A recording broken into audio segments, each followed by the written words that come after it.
La nature de mon travail, c'est de gérer une équipe d'intervenantes pour m'assurer qu'il y ait des services offerts à des femmes en difficulté dans le cadre d'un programme de réinsertion sociale, résidentielle. Il y a plusieurs décisions qui sont prises dans nos sociétés qui affectent nos femmes au niveau de la santé mentale, des violences conjugales, consommation, etc., immigration. Donc, elles viennent chez nous pour avoir de l'aide pour passer à travers ces difficultés-là. Mais c'est un programme de réinsertion sociale, c'est pas juste un logement. Il y a deux types d'activités. Il y a des activités plus qu'on appelle des ateliers de développement, sur le deuil, par exemple, sur la communication, sur le vieillissement, différents thèmes qui sont vraiment collés sur la réalité et les besoins des femmes.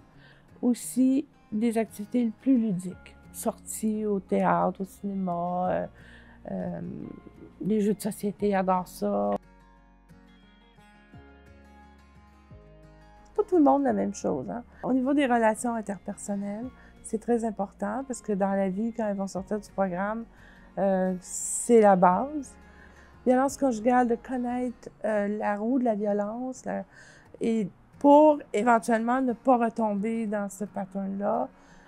Certaines personnes, le budget, c'est un défi. D'autres, ça va être leur trouble de santé mentale à accepter, qu'ils soient de part entière dans la société. Ça aussi, c'est un des défis. L'immigration, passer à travers tout le chemin qu'il faut passer pour être accepté. Et là, il y a tous des défis là-dedans. Là. On a un chemin migratoire, mais avec violence conjugale, peut-être, avec des enfants qui sont dans un autre pays, des problèmes financiers, c'est quoi l'aide sociale, ils arrivent au pays, ils ne savent pas comment ça fonctionne, pas de carte d'assurance maladie. On va vraiment toucher tous les aspects.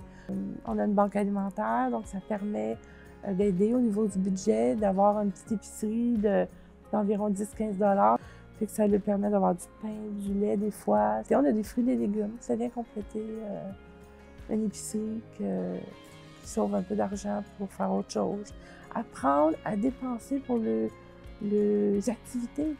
Ça a l'air banal, on pense toujours à la bouffe, des choses sérieuses, mais on a besoin d'avoir des activités, d'avoir des loisirs. Donc, les critères, c'est en lien avec ça, les critères d'admission. Est-ce qu'ils vont être capables de faire ça? Est-ce qu'ils sont rendus là pour apprendre ça?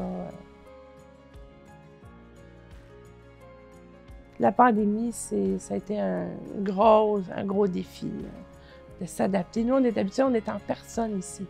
On est en lien direct avec les femmes. Et la santé mentale a été affectée aussi par la pandémie. Hein. La violence conjugale, on l'a vu. Les féminicides en 2021, il y en a eu. Donc, ça nous a interpellés, ça aussi. Les femmes étaient isolées avec leurs agresseurs dans leur maison. Comment on va les chercher? On a décidé de faire un audit.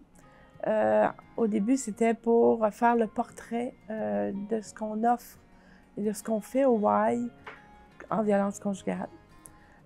Et de voir où il y a des manques, où il y a des choses à améliorer, à ajouter, etc. On s'est rendu compte que la violence conjugale, il y en avait dans tous les départements, là. En clinique juridique, employabilité, proche aidante, résidence. Et on s'est dit, OK, comment on va arrimer tout ça ensemble, pas travailler en silo? On l'avait déjà avant la pandémie, on allait donner des formations à l'extérieur, à des entreprises, des groupes.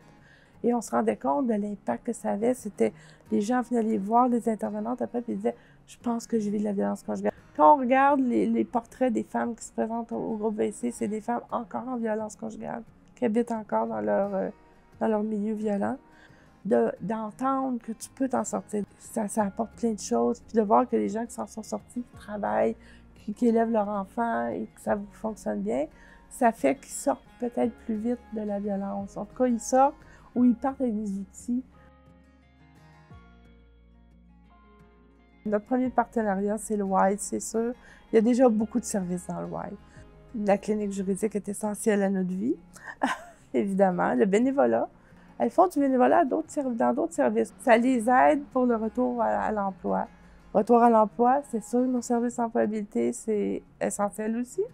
Donc, le succès n'est pas toujours d'avoir un job ou de réussir ses études, c'est d'être capable de vivre avec ta maladie, faire du bénévolat, donner à l'autre, l'entraide. Ça, je le vois avec les anciennes, c'est fantastique.